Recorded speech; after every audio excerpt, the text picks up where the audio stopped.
Hey, it's Mack with PriceActionTradingSystem.com, and it's Thursday, it's September 24th. This will be our chart lesson for today. Just a reminder that no chart lesson tomorrow, Friday. I'll be taking out early tomorrow, but just want to remind people that anybody that's new, that's not used to me taking off on Fridays, no chart lessons on Fridays, probably until time changes. And as the year goes, I did them 5 days a week, but I've kind of enjoyed getting a break on it on Fridays. And generally, especially in the summer when the days are longer, I usually take off early on Fridays. I'm a golfer, I play golf, or just enjoy spending some time with my kids, just doing the things that the reason I became a trader that I like to do. So it's nice to, cut out early on Fridays and not have to worry about trying to get a chart lesson done and get that uploaded and so forth. So, but once it starts getting dark early, I'll probably go back to doing them on Fridays. Maybe not regularly, but doing some on Fridays again. So, but anyway, let's get to the chart lesson. Interesting day. It was a big, strong sell-off down. We hit that magic 1900 area, went a little bit lower, and then we rallied and pretty much took the whole sell-off back before the day was over. So in the big scheme of things, this is a large trading range day, but the range is so large, a 30-point range is too large to play a range. So you just played the trend down and then you played the trend up. And notice what happens. We had a two-tiered trend going up. We got an overshoot. We had a little channel coming down. We had a break, a new low, and then we had a new trend going back up again. So, and then notice we had an overshoot, a break, and then we just kind of went flat for the rest of the day. So as long as you kind of stayed with the shorter term trends here, you had everything you needed, and there were some really good trades today. We'll back out here in a minute. We'll start talking about the trades. But 1, 2, 3, 4, 5, 6, 7, 8, 9, 10, 11, 12 obvious, pretty good trades. Really before 10 o'clock, we had 1, 2, 3, 4, 5, 6, 7, 8 trades. I mean, I was probably through trading in an hour this morning. Um, and once you get pretty good at this and you learn to pick out these good setups and you get a good runner, you don't have to trade all day, and that's the beauty of it. And you can trade, go enjoy the rest of your life, or do whatever you like to do on your free time. And that's why I became a trader personally, to free up my time. And uh, most of you probably have heard me talk about, I've got a couple other businesses. I have a real estate business, and I'll do my trading, and then I'll take care of the website. I'll answer any emails and stuff like that. And then I take care of my other business, and I may step out and take a 3-hour lunch or whatever if I'm done trading early. Sometimes I trade till 1 or 2 o'clock, but very rarely do I ever trade past lunch anymore. Um, I'm done by lunch, and a lot of times I'm done by 10 o'clock. So just like today, and I use the day to take care of some other business. But anyway, enough about that. But just it's the reason I've even wanted to become a trader, and I hate to see people, in the early period till you really get this down, you need to spend as much time at the screen and getting as much experience as you can. So I guess I'm going to back up and talk about that just a minute more. I apologize, but some people probably won't want to hear this. But just so you know, in the beginning, I had a regular job when I started learning this. I had a corporate job. I was in middle management, so I had a really important and busy job. And so I would have to do my regular job. And what made me decide to talk about this is somebody actually asked me this question a couple of days ago. But I had a regular job, and so I would do my job, but I worked out of my home unless I was traveling. So I had a lot of time to look at the screen. Even when I was working, I could watch the screen and I could watch what was going on. But when the real work would come, would be at night. I'd go home after work. Like I said, I worked out of my home, so I didn't have to go anywhere. But when I got through working, I'd go back, I'd eat dinner, and I'd go back down in my office, and I would sit there until maybe midnight, 1 o'clock, studying charts every single night. And then on weekends, I would be there all day on Saturday and Sunday, and I'd be studying those charts. And I literally did that for 2 years. And that's what helped me learn this quicker than anything, was by studying those charts, not the trading, not reading about all the 10,000 different trading strategies and styles, studying charts over and over for hours and hours, day after day. And I did that for a couple of years. That's what helped me become a good trader, and that's what will help you become a good trader. So anyway, enough about that. Let's back out, talk about the trades, and we will go from there. First trade I saw this morning was just at the 7 o'clock hour. There's actually a trend line that I had taken off and didn't put back on. It goes right up through there. It's actually a little bit steeper than that.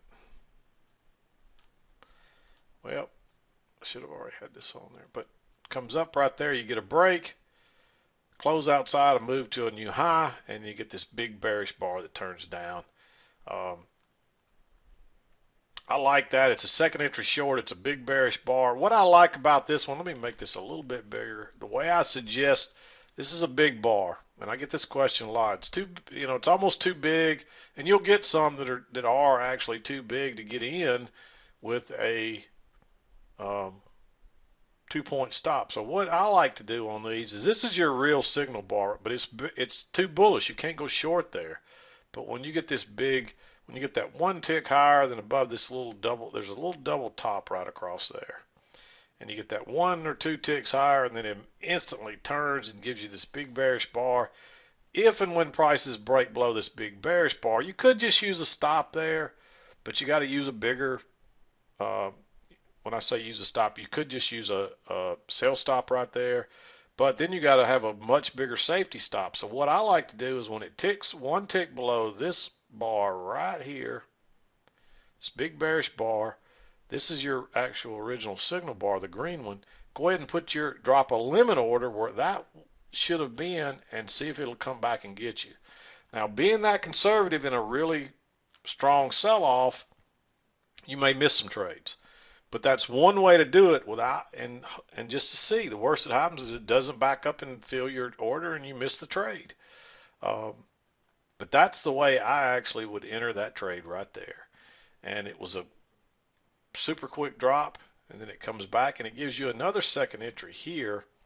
But now you got a double bottom and a higher low, and this is not a very good signal bar. And by the time this signal bar closes, you're right back down here into the there's some support running across there. You can see where we closed, where those last we couldn't even close down there. There's only stems down there. And so I don't like going short there. So I think you're better off to wait, and you see what happens. It does bounce, and it comes all the way back up, and it goes lower once, and it turns back up and touches that trend line again, and then turns down. So I really like almost going short. I'm okay with going short right there, because on a bigger picture, this is a second entry short. And I know this is going to confuse some people, but let me explain this to you. This is a low right here, and you got a leg up. There's 2 legs within that leg, and then you get your correction, and then you get your second leg, and there's really kind of a couple of legs in there if you went to a smaller, and they're pretty much a measured leg. There's leg 1, and there's 2 legs within that leg, and then there's leg 2, and you can see that. And so this is like a second entry, and so I'm okay going short below right there when it broke below that.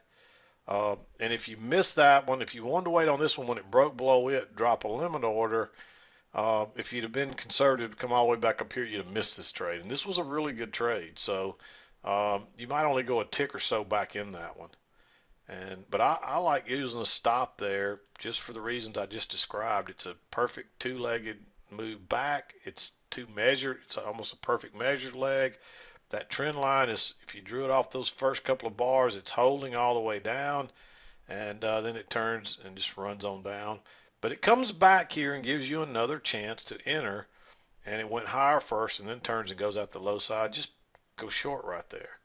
And you could treat that really, notice this new high, it goes down, it pulls back, it comes down, and it pulls back again. It's almost like a failed second entry short. It's a breakout pullback short, kind of from this little support right across here, It's basically the same thing as a breakout pullback short.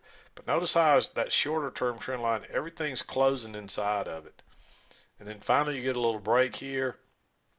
And this is a breakout pullback short from this double bottom. Breaks lower, pulls back. But also, this is a failed second entry long counting off this new high here. Notice you're pulling back your first entry, pull back second entry. So this is the real failed second entry short counting off this chart. It's a breakout pullback short. It's really close to this low, and that's the low of the day. That's the only downfall to that trade. But because it's a trap, because we're still inside this two-tiered channel, we haven't even had a break yet. We're still running down the shorter term one. That's the first break yet. I like that trade, and you probably didn't get a runner off this one because it filled it and kind of backed up again. But it's still a really nice trade, and it just keeps chopping lower, and you really don't get any more chances to enter there. Then you got this correction right here, and you get a break. And there's actually two legs up. So this is a form of a second entry short here. But notice how everything's still inside that trend line. We don't have a break of it yet. And we finally get the break here. And look what happens when we make a new high. Then it turns down. And that's what happens to a lot of people. They'll get antsy and go short right there. When you're just getting a break of this correction, this little channel right here, and you get the new high, and then you get the signal. And I didn't like taking even the first entry there. I think you needed to wait on that little trap that turned higher and that second entry counting off the high. Even though it made a new high there, it's still like a little second entry. It's a little trap, and it makes a higher low right there. I like that for an entry. And this one takes on off. It pulls back. Gives you another chance. This is like a little breakout pullback. If you pull your line over here, you can see all those lows across there. It's like a little breakout pullback short. It's really a second entry counting off that high. It's got a little green tint, but it's still a relatively bearish bar. This one could almost be green, but I liked it. The market's been really weak. We've had a pretty good move down. We're probably going to get we're going to retest this low. And you're back. Notice what it did. It kind of went right through the EMA, pulls back, tests it, and then turns down. This was a good trade, and this one happened real fast. And then we bottom out off the trend line. We make our way back, and you get that third entry down off that trend line pretty much. And look at that big bearish bar. That's like a pullback to test that support area, or again right there, and it acts as resistance. And it's a second entry short. Notice the new low, pullback first entry, pullback second entry, big bearish bar right off that trend line. Another nice trade. This one, you really could have taken this one too, but it was so close to those lows. Again, if you drag your line down, you'll see it's so close to the low of the day.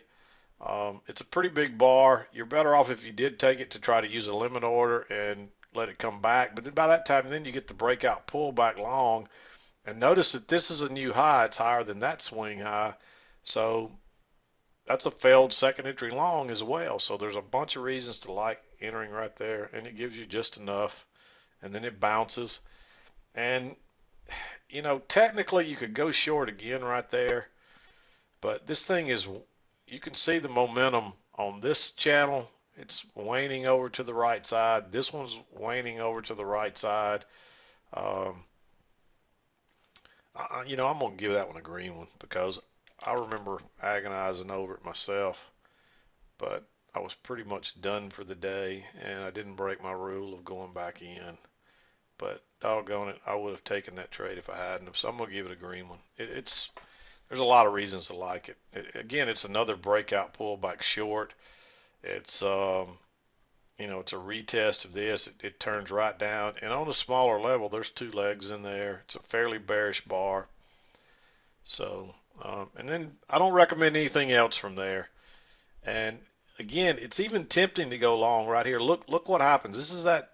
Notice you got a break and a new low, And here's that reversal type. Notice how we shot right. We didn't get any resistance at the EMA this time. We went right on through. We pull back. We make a higher low. We go right back on through. And then we come back right here. And this is like that failed second entry short that's going to trap people. And it's really a second entry off the high. And look at that big bearish bar. I guarantee you people loaded up and got short right there. When it bounced right off that trend line and confirmed it, even though that's a bearish bar, I still like that for a long. And generally, I'll tell you to skip a trade like that because that bar is bearish. But I guarantee you they trap some people. And notice what this is. This is a little trading range. Look at all the bars stacked up, dojis and stems and everything else. I guarantee that's like a little trade. So that's like a failed break out of that. And if you draw, again, if you move your line over here, you can kind of see that there's a support line right across there. And that's like a little failed break lower. And notice how we're still making higher highs even though we're not making lower lows. That's still bullish when you're making higher highs, even though you're still making slightly higher lows as well from here on out, but it's more flat than it is. But you're making higher highs every time. So this is like a trap right here. And so I like that one for all the reasons I just stated. It was tempting to even enter right here. I think the smarter trade was to wait on this one. And now you got a new low. First entry, pullback, second entry. Even though a second entry short would have worked there, you still treat that just like that failed second entry short where the market's reversing. Everything's back above the EMA for the most part. That's a fairly bullish bar. I like that one, and that one takes off. That's the one from the key entry point. This really confirmed the trend line. So when we touched it again, and everything's trying to work higher there, this is a key entry point. So I like that one. And it is a second entry long. Notice it pulls back and it goes up, pulls back and it goes up again. So you don't see the break here, but on a smaller chart, you would clearly see a second entry long right here. So I liked it for that reason. I didn't like entering up in here. You almost could go long right here. It's a first entry, but we tried to go short twice and made a little double bottom there. And it looked like this was the channel at first, but once you knew we were going higher, then you just get your measured move up here, and that's exactly, it actually overshoots it and then turns down. And that's what happens a lot of times when you get an overshoot, the trend changes without having a break in a new high yet. You could probably give these up here some green circles. I will. If I'd still been trading, there's reasons to enter them. They're a little bit more aggressive. But I like that one and the next one for being aggressive. Maybe not this one quite as much. It's still a breakout pullback long. It's a little bit higher than that one. But if you want to be real aggressive, once this went higher here, you had to assume that you're going to get a measured move. This is actually a little bit higher here. You have to assume that you're going to get a measured move the width of this up to here. And then, of course, it takes off running down. I don't recommend any shorts in there. Look like it went right through the EMA and pulls back. It's tempting to go short there, but it's so close to, excuse me, so close to this trend line that you might bounce and go higher. It doesn't, but you don't know that. And you actually get that failed second entry long here, but that's too close to the lows, and you would have got trapped there, and then it would have bounced. There's a second entry short there, and again, you could give this one a green one again, but we don't have a retest of this low yet, so that's why I like it. But it's a first entry, not a second entry. It's a fairly bearish bar. There's enough reasons to make that one green, and so I will for a short, because you are looking for a retest of this low. But at the same time, it's the first break of this bigger channel, so you're looking for a retest of the high as well. So it's kind of in that no man's land where you got to be real careful. But it is a second entry short. Notice this new low. You just get that little push down. And so that's a second entry. And then you come back, and this again, you've got that that little double bottom. This is like a failed break lower, and you're way away from the EMA, and you are looking for a retest of the high. So if you want to be aggressive on that reversal bar, I like entering long there as well. And then you get a little turn back right there, and you could even enter right there. I forgot to circle that one. And that one is almost blue. The only reason I didn't make it blue is because it's a higher high than this swing, but it's still way below that one. This is where I got more confident when this shot higher right here and pulls back. This is what, and it confirms that trend line, and the new trend line coming up. That's a bearish. I mean, it's not a bearish bar. It has some red in it, but it closed within a couple of ticks of the high, and there's a bunch of stem down here, so it's more neutral than it is bearish. But it confirms that trend line, and it is the second push down, so you can treat it like a failed second entry short. It's right off the EMA, right off the trend line. It's a key entry point, so I like that one, and that turns out to be a really nice trade. And then right into the 2 o'clock hour, you got another second entry long, right off the EMA, right off the original trend line. Notice that you can treat a double top like a new high. You don't want to go long right there. You could treat that as a second entry long too. A double top can swing both ways, so you can count that as a new high, and then you can count it as a new high again here. But if you count that as a second entry, we're not back to the EMA, we're not back to the trend line, we're coming off the midline of this older channel, the original one. We do have a new high in place, but when you get the second entry, when it bounces right there, I actually like this bar, using it as the signal bar, and then coming back and putting your original stop right there, a limit order or a buy limit order after it breaks higher, and it would have come back and filled you, and this one takes on off. And I didn't like entering here. You're still not in the 2 o'clock hour yet, but when it didn't go much higher and it made a lower high there, it is at the key entry point. It's off that original trend line. It's somewhat of a double bottom. I mean, it could be green, but I'm not going to give it a blue one for the reasons we talked, but I'm willing to give that a green one too, because it's a key entry point, and look at it go. And that's why I'm always preaching those key entry points, which are the trend lines, and two-legged pullbacks to the trend lines, and this is almost like a two-legged pullback, one leg and then a second leg. Even though it went a little higher there, it's still two legs back, so you can look at it like that too. So but it turns out to be a good trading day. Lots of trades and lots of iffy ones if you want to count the green ones as well. But there were enough trades early on with big moves that you don't have to take these kind of trades when they get a little more iffy. So just keep that in mind. But there were 1, 2, 3, 4, 5, 6 of them this afternoon. 6 of them when I say more aggressive type trades, the green circles. So but anyway, my headphones are beeping at me saying my battery's getting low. So if I don't end this pretty quick, we'll be without out in the audio. So I'm going to wrap it up. I hope you have a great weekend. I hope your trading week was great. We'll be back again to do it Monday. And but I'm going to wrap it up for this week. This is Mack with PriceActionTradingSystem.com, and we'll see you next time.